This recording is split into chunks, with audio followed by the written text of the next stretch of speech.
Gold, trusted gold buyers. మీరు తాకట్టు పెట్టిన బంగారాన్ని విడిపించి ఈ రోజు ఉన్న మార్కెట్ ధరకు కొనబడను.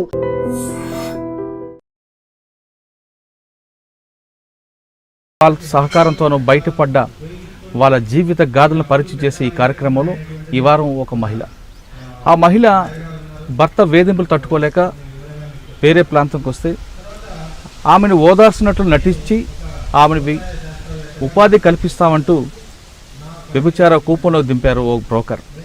ఆ బ్రోకర్ మహిళ, అంటే మహిళకు మహిళే శత్రువు అనేది నిరూపించింది ఆమె.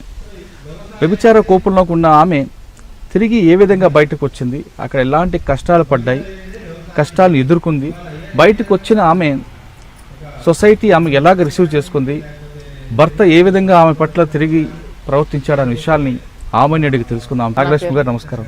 నమస్కారం సార్, నా పేరు నాగలక్ష్మి. మా తనకల్లు.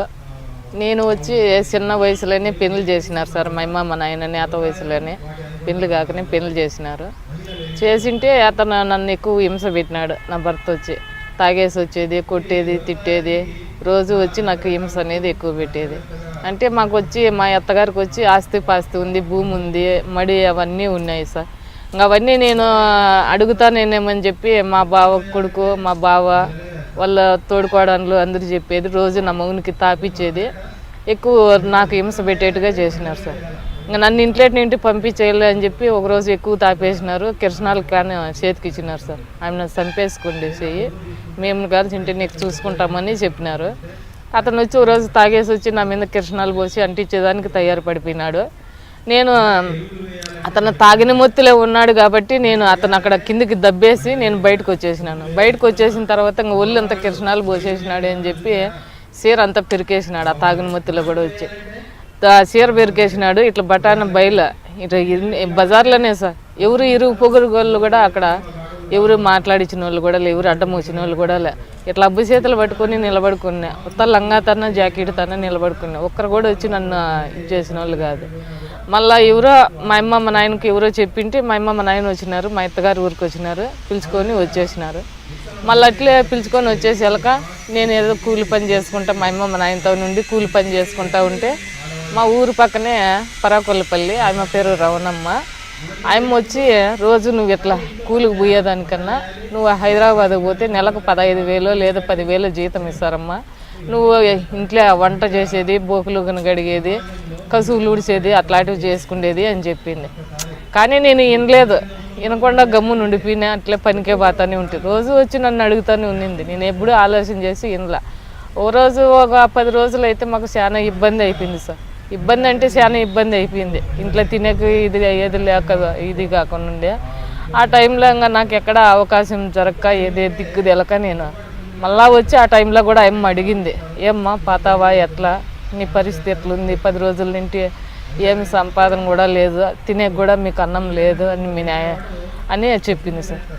సరే అమ్మా పాతాను లేనని నేను ఇంట్లోటి పనికి అయితేనే నేను పాతాను, వేరే పనికి అయితే నేను ఎక్కడ పోను, నాకు అట్లాంటివి పట్టవు. కానీ మీకు ఆ విషయం చెప్పే ముందు మీకు భర్త వేధించి రోడ్డు మీద కిరోసిన్ పోసి చంపడానికి ప్రయత్నం చేస్తున్నప్పుడు మీ నాన్నగారు మీ అమ్మగారు వచ్చి ఉన్నారు, కానీ కాలనీ వాళ్ళు ఎవరు ఆదుకోలేదు.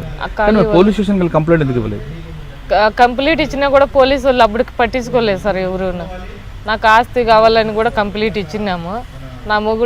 నా మొగునాస్తి నాకు స్వాధీనం కావాలని కూడా కంప్లీట్ ఇచ్చినాము. కానీ నా మొగునాస్తి వాళ్ళు మా బావ కొడుకులు పోలీసులు ఏమన్నారు సార్, నీకు నీ ఆధారాలు ఏంటివి లేవు కదమ్మా, వాళ్ళ ఆధారాలు నీ తావా, ఆధారాలు ఏంటివని ఉంటే నువ్వు కోర్టుకి వేసుకోమ్మా అని అన్నారు. నీ భర్త కొట్టాడు అని కంప్లైంట్ ఇచ్చినప్పుడు కూడా యాక్షన్ తీసుకోలేదు? తీసుకోలేదు సార్, తీసుకోలేదు. అప్పటికి తీసుకోకపోవడం తర్వాత రమణమ్మ మీ దగ్గరకు వచ్చింది. ఆ తర్వాత ఏం జరిగింది? తర్వాత వచ్చి ఇంక ఇట్లే సార్ పనికి పోతా ఉంటే అమ్మ వచ్చి చెప్పిన తర్వాత మాకు ఎక్కువ గడిచేదానికే కష్టం అయిపోయింటే అంటే ఇంక మా అమ్మ మా నాయన వచ్చి వయసు అయిపోయింది సార్. ఇంక వాళ్ళ కొడుకులు ఏమో 2 ఉన్నారు, కానీ వాళ్ళు పట్టించుకోరు సార్. నేను మొగ్గు నిలిచిపెట్టేసి ఇంటికి వచ్చినానని చెప్పి వాళ్ళు కూడా పట్టించుకోలేదు సార్. పట్టించుకోకుండా ఉంటే మళ్ళీ ఇట్లా ఇంకేమో నేను నెలకు 10,000 15,000 అంటే నేను కూడా కొద్దిగా ఇదైనాను సార్. ఏదో మా అమ్మను మా నాయన పోషించుకుందాంలే, ఇంకా మాకు ఎవరు లేరని చెప్పి ఆలోచన చేసినాను. మళ్ళీ అమ్మ కూలికి పోతా ఇంట్లో మా అమ్మ మా నాయనకు కూడా చెప్పిందిలే నేను ఇట్లా వెళ్ళిపోతానమ్మా అని. కూలికి పోతానని చెప్పేసిన వెళ్ళిపోయినా. మళ్ళీ మా ఊరి పక్కనే స్టేషన్ ఉండింది.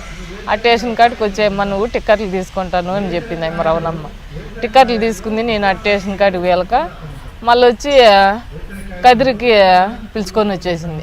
కదిరికి పిలుచుకొని వచ్చి రైలు స్టేషన్లో దిగినాము. రైలు స్టేషన్లో ఏంటంటే మళ్ళీ గెజిల్రెడ్డిపల్లి క్వార్టర్స్లోకి పిలుచుకొని వచ్చింది. గెజిల్రెడ్డిపల్లి క్వార్టర్స్లో వచ్చి ఒక అతని పేరు ఒలి, ఒక అతని పేరు అజీమ్. వాళ్ళిద్దరు వాళ్ళు మొత్తం అంతా మీటింగ్ అంతా వాళ్ళిద్దరిదే. ఈ అమ్మ తనకల్ నింటి కదిరికి పిలుచుకొని వచ్చింది. వీళ్ళు ముగ్గురు బోకర్లే సార్. మొత్తం అయితే ఇప్పుడు వీళ్ళిద్దరు ముగ్గురు మాత్రం బోకర్లే, పక్కా బోకర్లే. ఇక్కడ నింటే అమ్మాయిలను అక్కడ పిలుచుకొని పోయి ఇది చేసే బోకర్లు మాత్రమే.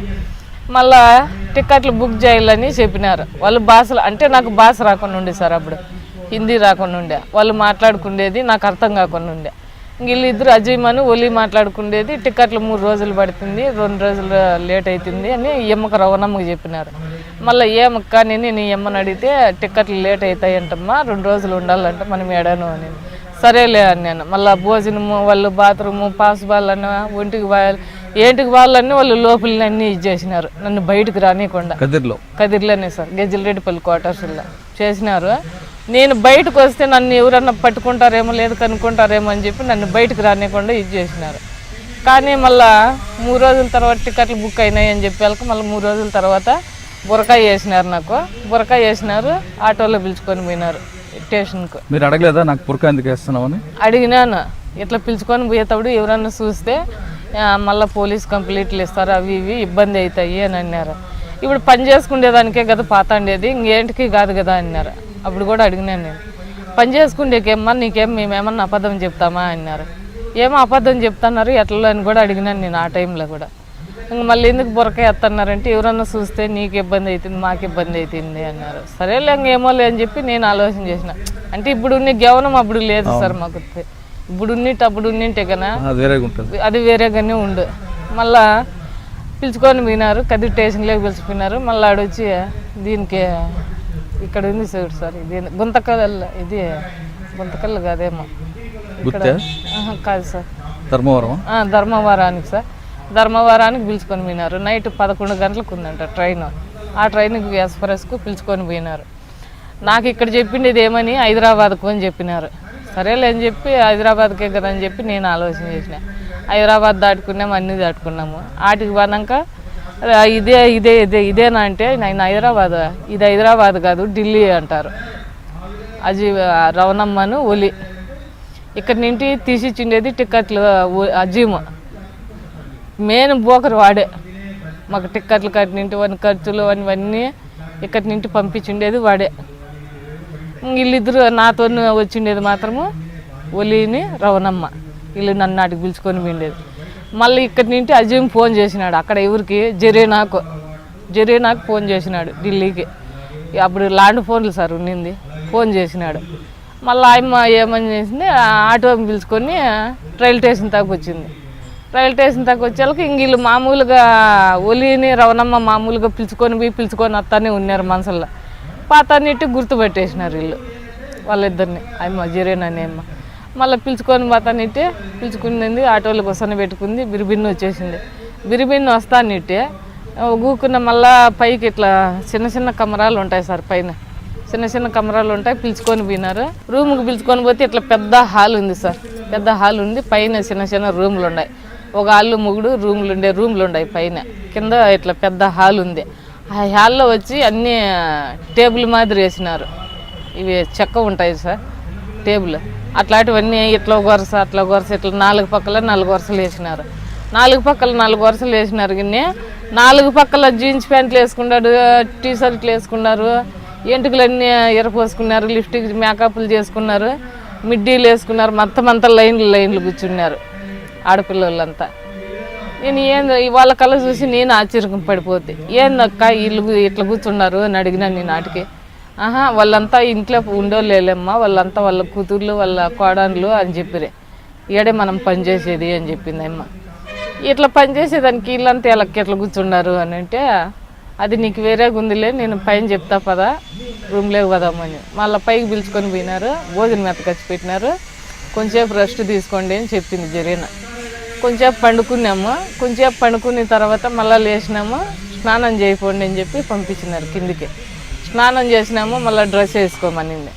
అక్కడ పంజాబ్ డ్రెస్సులు వేసుకోవాలంటే ఇట్లా చీరలు కట్టుకొనిరు. పంజాబ్ డ్రెస్ వేసుకోమన్నారు. బ్యూటీ పార్లర్కి పిలుచుకొని పోయింది జరీనా. నన్ను పిలుచుకొని పోయింది. మళ్ళీ ఎంటుకలు కటింగ్ చేయించింది. మగమంతా బాగా నీట్గా చేయించేసింది. హైబ్రూ చేయించేసింది. ఫుల్గా మనిషిని బాగా మేకప్ చేసేదానికి తయారు చేయించేసా. బ్యూటీ పార్లర్ పిలుచుకొని పోయి మళ్ళీ అడిగి పిలుచుకొని పోయి మళ్ళీ ఇంటికి పిలుచుకొని వచ్చింది. మళ్ళీ పైకి పిలుచుకుపోయింది. పైకి పిలుచుకుపోయి ఇంకొక పాప అనే పాప ఉంటే ఆయమ్మతో ఉండే పిల్లలకే చెప్పింది, పాపకు గౌని అదే మిడ్డీ వేయించుకొని కిందికి పిలుచుకురండి అని. మేకప్ చేసుకొని వచ్చినారు. పిలుచుకొని వచ్చిన తర్వాత మళ్ళా కిందికి పిలుచుకొచ్చినారు మిడ్డీ వేసి. పిలుచుకొని వచ్చి మళ్ళా అడగొసని పెట్టి నన్ను కూడా వాళ్ళలోనే. జరిగినంత ఒక 50 మంది ఉన్నారు. ఇంకొక తావు వచ్చిన నేమతో ఒక 40 మంది ఉన్నారు. ఇంకొక ఏమో తావు వచ్చి ఒక 100 మంది ఉంటారు. అంటే వెరైటీగా నీ తావు 30 మంది, ఇట్లా ఈసారి తావు 40 మంది, ఆ సారి తావు ఒక 50 మంది, అట్లా ఒక్కొక్కరు తావు ఒక్కొక్కరు మెయింటైన్ చేసేది. ఆడికి పిలుచుకొని పోయిన తర్వాత ఇక అక్కడ ఉండే పోలీసులు లంచాలు తీసుకున్నారు సార్. ఢిల్లీలో ఉండే పోలీసులు ఇప్పుడు నన్ను పిలుచుకొని పోయినారు. నన్ను పిలుచుకొని పోయిన తర్వాత అక్కడ గరివాళ్ళని ఉంటారు. ఇప్పుడు ఆ ఇల్లు నీదనుకో సార్, ఆ ఇంటి ఓనరు నువ్వే. ఆ ఇంటి ఓనర్ను నువ్వు పోలీసుల మీద నంపుతావు. ఇట్లా పలానా అమ్మాయి వచ్చింది ఆంధ్రాని ఇంటి, నువ్వు రావాలా సార్ అని చెప్తారు. అది ఎస్ఐయో లేకపోతే డిఎస్పో ఎవరో తెలియదు మాకైతే. పిలుచుకొని వచ్చిన తర్వాత మళ్ళీ ఇప్పుడు పిలుచుకొచ్చిన తర్వాత నాకు పిలిచినారు లోపలికి. నీ పేరు ఏం పేరు అన్నారు. అక్కడ వచ్చి బేబీ అని పెట్టినారు. ఇక్కడ పేరు చెప్పనేళ్ళు అక్కడ వచ్చి బేబీ అని పెట్టినారు. నువ్వు యా ఊరు నింటి వచ్చినావు అని అడిగారు. నేను వచ్చి ఆంధ్రా నింటి వచ్చినాను అన్నాను. మళ్ళీ నీ ఇష్ట ప్రకారమే వచ్చినావా అని అన్నారు. అవును నా ఇష్ట ప్రకారమే వచ్చినాను అన్నాను. నీకు ఇష్టమేనా అన్నారు. ఇష్టమేను అన్నా. అప్పటికి కూడా నాకు పూర్తిగా అర్థమైందిలా. పని కోసం అనుకున్నాను, పని కోసమే అనుకున్నాను. అప్పటికి కూడా పూర్తిగా అర్థం కాల. వాళ్ళు చెప్పనులే నాకు. సరేలే అని చెప్పినారు. నా ముందరనే 100 రూపాయల నోట్ల కట్టలు 4 కట్టలు తీసుకున్నాడు సార్ ఆడ ఉండే పోలీసు. అటుకు వచ్చిన పోలీసు అయితే 4 కట్టలు తీసుకున్నాడు. ఇప్పుడు దీనికి నువ్వు కంపెనీకి నువ్వు ఓనరు, నువ్వు నడుపుతా ఉండవు. నువ్వు నడిపిన తర్వాత నేను ఇప్పుడు ఆ సారే ఉన్నాడు అనుకో, ఆ సార్ మనుషులను పెట్టుకో అంటాడు. నువ్వు వచ్చి ఓనర్ అయిపోయింటావు ఆ ఇంటికి. ఈ జరీనా వచ్చి ఒక 40 మందిని 50 మందిని పెట్టుకొని నడుపుతూ ఉంటుంది. ఈ జరీనా వచ్చి ఎంత జనాన్ని పిలుచుకొచ్చిందో అంత జనం వచ్చి ఆడ ఒప్పచెప్పాల. మళ్ళీ నన్ను కొనుక్కున్నట్టు ఏంలే, అమ్మేసినట్టు ఇల్లు నన్ను అజీ ఒలిని రవణమ్మ అమ్ముకొని వచ్చినట్టుగానే. అంటే ఆ పోలీసులు డబ్బులు తీసుకుని ఏం చేస్తారు? వాళ్ళకి అది లంచం సార్. వాళ్ళకి అక్కడ తర్వాత ఏం జరిగింది? మళ్ళీ ఏం జరిగింది, ఆ డబ్బులు తీసుకున్నాడు, వెళ్ళిపోయినాడు అతను. ఇంకా మళ్ళీ నన్ను అడుకోసన్న పెట్టి ఎక్కడ కస్టమర్లు వస్తున్నారు పాతన్నారు అని అంటే వస్తున్నారు. ఇది వేరే పాపే చెప్పింది, జరీనా ఉండే పాపే చెప్పింది, ఇట్లా పని అమ్మాయి చేసేది ఇంట్లో పని కాదు, ఏం పని కాదు అని చెప్పింది. అది వచ్చి జీవీ రోడ్లో వచ్చి అదే సేద్మేనంట సార్. అదే పనేనంట, వేరే పని అయితే ఏంది లేదంట ఆడపిల్లలకు మాత్రమే. ఆ కస్టమర్లు వచ్చిన వాళ్ళు ఒకసారి ఇంటి పని కోసం వెళ్ళిన మీరు అక్కడ వెళ్ళిన తర్వాత అసలు పని తెలిసిన తర్వాత ఏమనిపించింది? అసలు పని అని తెరిపించిన తర్వాత ఈ పని వద్దు అని అనుకునే. నేను అడిగినాను సార్, నాకు ఈ పని అయితే అవసరం లేదు అన్నాను. నాకు ఈ పని అయితే అవసరం లేదు అని అన్నాను. పాత నెట్టే ఎవరో కస్టమర్ వచ్చినాడు అని చెప్పి లోపలికి పిలుచుకొని పోయినారు. ఆ లోపలికి పిలుచుకొని పోతే అతను కూడా కొత్త పాప వచ్చిందంటే అక్కడ నానా హింసలు పెడతారు సార్. నానా హింసలు అంటే ఆ హింసలు చెప్పలేనంత హింసలు పెడతారు. కనీసం ఒంటి మీద ఒక నూలు గుడ్డ కూడా ఉన్నారు సార్. వాళ్ళు లోపలికి రూమ్లోకి పిలుచుకుపోయి మాకు నూలు గుడ్డ, మనము అమ్మ కడుపులేటి నింటి ఎట్లా పుట్టి బయటకు వస్తామో అట్లా ఇది చేస్తారు మాకు వాళ్ళు.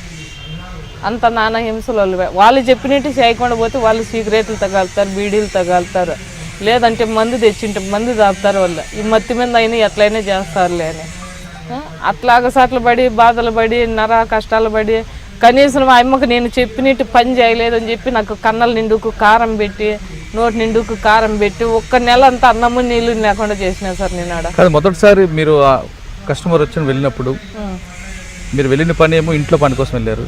అక్కడ వెళ్ళిన తర్వాత ఈ కూపంలోకి దూరారు. అనుకోని ఘటనలో మీకు తెలియని సంగతి లేదు. వచ్చిన కస్టమర్ మీ పట్ల ఏ విధంగా ప్రవర్తించాడు ఫస్ట్ టైం? మా కస్టమర్ అదే సార్ చెప్పినాను కదా, ఇప్పుడు నాన్న ఇది విధంగానే ఇది చేసినాడు సార్. కానీ మీరు ఒప్పుకోకపోయినా చేశాడు? ఒప్పుకోకపోయినా చేసినాడు సార్. నాకు ఇష్టం లేదని చెప్పినా కూడా ఇష్టం లేకపోతే నేను డబ్బులు ఇచ్చినాను కదా, ఎందుకు ఇది కావు అని చెప్పి చేపించినాడు సార్. అంటే ఢిల్లీలో ఒకసారి ఫస్ట్ టైం మీరు ఆ కస్టమర్ వేధింపులు తట్టుకోలేక, ఆ చెప్పిన గర్వాలి వాళ్ళకి బాధలు తట్టుకోలేక ఒప్పుకున్నారు. ఎలాంటి కస్టమర్లు వచ్చి వస్తుంటారు? అంటే కొంతమంది వాళ్ళలో కూడా కొంత జనం మంచి వాళ్ళు ఉంటారు, కొంత జనము అరాచకం మంచులు ఉంటారు, కొంత జనము ఇదిగా ఉండే మన కుటుంబంలో ఎట్లా ఉంటారు అట్లా వాళ్ళు ఉంటారు సార్. అట్లా కూడా ఉంటారు అక్కడ కూడా. అంటే రాక్షసులాగా ప్రవర్తిస్తారు కొంతమంది అంటుంటారు. కొంత జనం రాక్షసుల మాదిరిగా ఇది అవుతారు సార్. కొంత జనం బాగుండోళ్ళు వస్తారు, కొంత జనం రౌడీలు అంటారు, గోండాలు అంటారు. అక్కడ వాళ్ళ తాగు పోయినా కూడా కష్టము అంటారు. అంటే రోజుకి ఎంతమంది దగ్గర వెళ్ళాలి? రోజుకు ఇంతమంది అని ఇది లేదు సార్. ఒకరని లేదు, ఇద్దరని లేదు, ముగ్గురని లేదు, నలుగురని లేదు.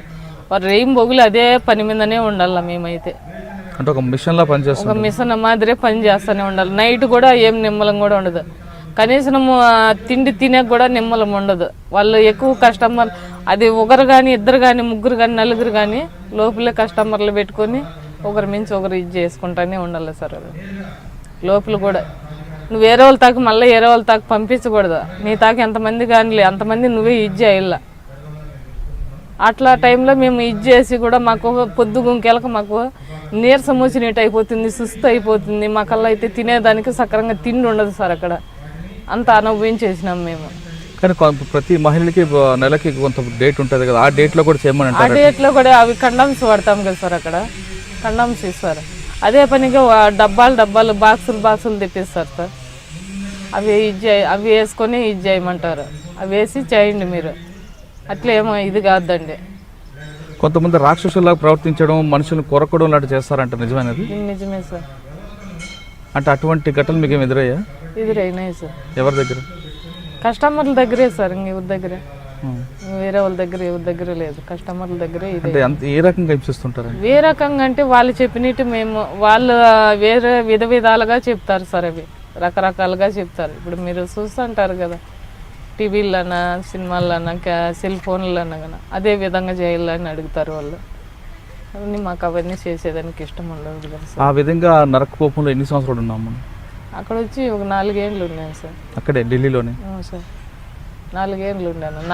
4 ఏళ్ళు ఇటు మీ అమ్మగారు కానీ మీ నాన్నగారు ఏమో గుర్తు రాలేదు?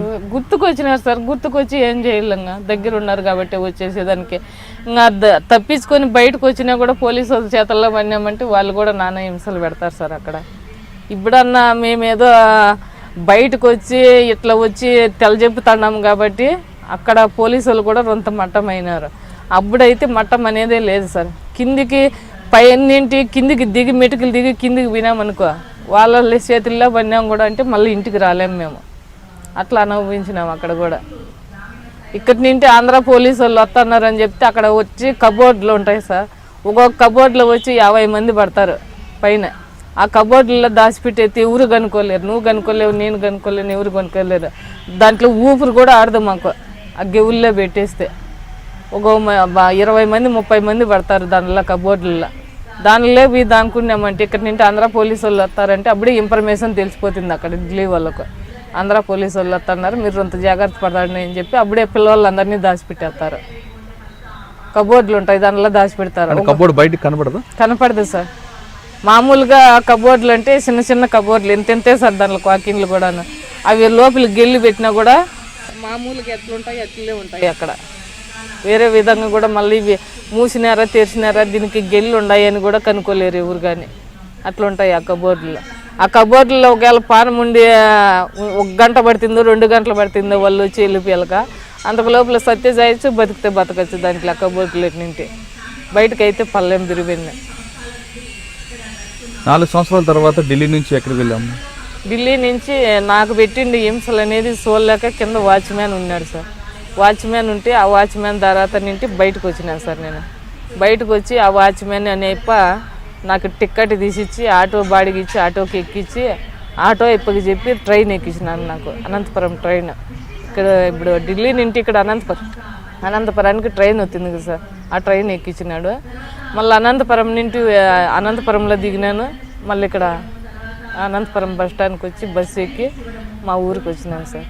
మా ఊరికి వచ్చిన తర్వాత ఇక్కడ కూడా మా పుట్టినలో కూడా చాలా ఇదే అయినాం సార్. అంటే నువ్వు అక్కడి నుంచి తప్పించుకుని వచ్చిన తర్వాత మీ కుటుంబం అనంతపురం వచ్చావు, అనంతపురం నుంచి మీ పుట్టింటికి వెళ్ళావు, వాళ్ళు నేను ఆదరించారా? ఆదరించలేదు సార్. ఎక్కడ పోయింది ఏం కథ అని అందరూ సూటిపోటు మాట్లాడిన వాళ్ళే కానీ ఒక్కరు కూడా ఏదో ఆమె అగసాట్లో పడుకొని వచ్చింది, ఆమె బాధలు పడుకొని వచ్చింది లేదు. ఈ సానుభూతి అనేది చూపించలేదు సార్. సానుభూతి ఇంట్లో వాళ్ళు తల్లి నేను ఇంటికి వచ్చేళ్ళకనే తల్లిదండ్రి కూడా లేరు, తల్లిదండ్రి చనిపోయినారు, అన్నున్నాడు తమ్ముడు ఉన్నారు, వాళ్ళు కూడా ఏం పట్టించుకోలేదు సార్. ఆయమ్మ అక్కడ పోయి వచ్చింది, మాకు ఏం పని ఆయమ్మతో ముగ్గుని ఇచ్చిపెట్టేసింది. అమ్మ నాయన చనిపోయినారు ఈ అమ్మ గురించి అని చెప్పి మా అమ్మ మా నాయన చనిపోయినారని చెప్పి అన్న తమ్ముడు ఇద్దరు పట్టించుకోలేదు సార్. ఉండేకేమో ఎవరు పట్టించుకోరు. అట్లా టైంలో కూడా నేను ఉండి కూడా జీవనం చేసుకున్నాను సార్. ఎట్లా మామూలుగా పక్కన ఉంటారు కదా ఇరుగు పొరుగు వాళ్ళు కూడా చుట్టుపోటు మాటలతోనే పొడిచినారు. కానీ ఏదో ఆ అమ్మాయి వచ్చింది మనం ఆడమనిషం కదా ఆ అమ్మని ఎట్లాంటి అని అనుకునేది కూడా లేకుండా అనుకున్నారు సార్. నీళ్ళ కొల్లాయిల కాడంట పనికి పోయింతావంట ఆయమ్మ అక్కడ పోయి వచ్చింది, ఆయమ్మ ఎగసట్లు పడి వచ్చింది, ఆ బాధలు పడి వచ్చింది అని అనుకునే వాళ్ళు ఉన్నారు సార్. ఎదురుగా అయితే అన్ని వాళ్ళు లేరు. ఎదురుగా అంటే కొంత బాధపడతారని సూటిపోటు మాటలతోనే ఇప్పుడు నేను నువ్వు ఇక్కడ కూర్చోండవు నేను ఆడ అనుకునేది నీకు వినపడతానే ఉంటుంది కదా సార్. అది అనేది మనసులో ఒక బాధ అనేది కలుగుతానే ఉంటుంది సార్. మేము బుద్ధుండి బుద్ధి లేకుండా ఈ బాధ ఎక్కువ ఉంది. ఈ బాధ కొన్నాళ్ళు అనుభవించినాము. ఎప్పుడైతే మళ్ళీ మాకు తెలియదు అని చెప్పి మేము ఏరో వాళ్ళు వచ్చి మాకు ఎవరో కదిరిలేక ఏదో పని మీద వచ్చింటే మళ్ళీ ఇట్లా నువ్వు ఫలానా తాగిపోతే నీకు న్యాయం జరుగుతుంది అని చెప్పినారు. ఫలానా తాగంటే ఎవరు అంటే మళ్ళీ ఇట్లా అని మళ్ళీ విసారించుకున్నారు. మళ్ళీ ఈ మేడంకి ఎవరో చెప్పినారు ఇట్లా పలానూరు నుండి పలానా తనకల నుంచి అక్కడి నుండి ఏమో వచ్చింది అని చెప్పినారు. చెప్పాక మళ్ళీ ఎల్లప్ప సారు భానుజీ మేడము వచ్చి మా ఇంటికాడికి కారు వేసుకొని వచ్చినారు సార్.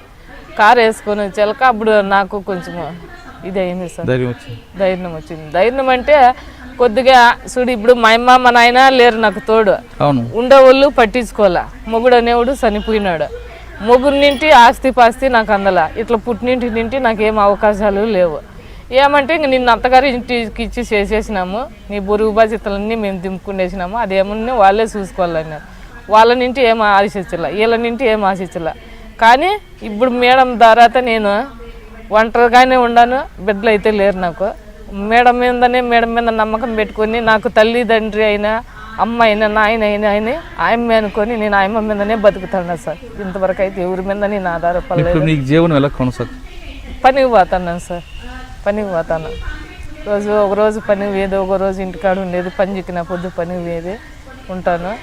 మేడంతోనే కొంచెం ఎక్కువ నేను అక్కడి నుంచి వచ్చి మళ్ళీ మేడం ఇచ్చేసి మేడం వచ్చి మళ్ళీ నాకు కేసు పెట్టించి ఎఫ్ఐఆర్ చేపించి వాళ్ళ మీద ముగ్గురు మీద కేసు పెట్టి మళ్ళీ వాళ్ళని జైల్లో కూడా పెట్టించి వాళ్ళని ఇచ్చేసి మళ్ళీ డిఎస్పీని మొత్తం పోలీసు వాళ్ళను మేడము అందరము పోయి మళ్ళీ అక్కడి నుంచి 20 మంది పిల్లలను కూడా పిలుచుకొని వచ్చి కమిటీ అత్యాచారాల పైన నిరోధ కమిటీగా నిలబడి ఎవరిని ఇట్లా పానీయకుండా అక్కడ పోతే చెడిపోతారు, మేము ఎట్లా చెడిపోయినాము మీరన్నా బాగుపడండి, మీరు చెడిపోకూడదు, మీరు బాగుండాలని చెప్పి అందరికీ బాగా ధైర్యంగా ఉండి సపోర్ట్గా మేము ఎదుర్కొంటూనే ఉన్నాం సార్. ఎవరైతే భార్య భర్త కొట్టుకున్నా తిట్టుకున్నా వాళ్ళకి సమాధానం చెప్పేది, వాళ్ళకి నిలబెట్టేది, ఎవరన్నా బోకర్లుగా ఉండే వాళ్ళకి ఫోన్లు చేసి డిఎస్పీ మేడంకో ఎవరికోరు కానిస్టేబుల్కో ఫోన్లు చేసేది, పట్టించేసేది. ఎవరన్నా పాతాన్ని కూడా ఎక్కడన్నా పాతాన్ని తెలియకుండా పాతాన్ని తెలిసి పాతాన్ని కూడా వెంటనే చిన్నగా ఫోన్లు చేసేసేది, పలానూరు సార్ పలానా తాగిపోతున్నారు వాళ్ళకి ఎట్లా కనుక్కోండి సార్ అని చెప్పి. ఎవరు మరొకసారి మరొకరు మోసపోకుండా వాళ్ళని కాపాడే పనులు ఇప్పుడు మీరు ఉండు సార్.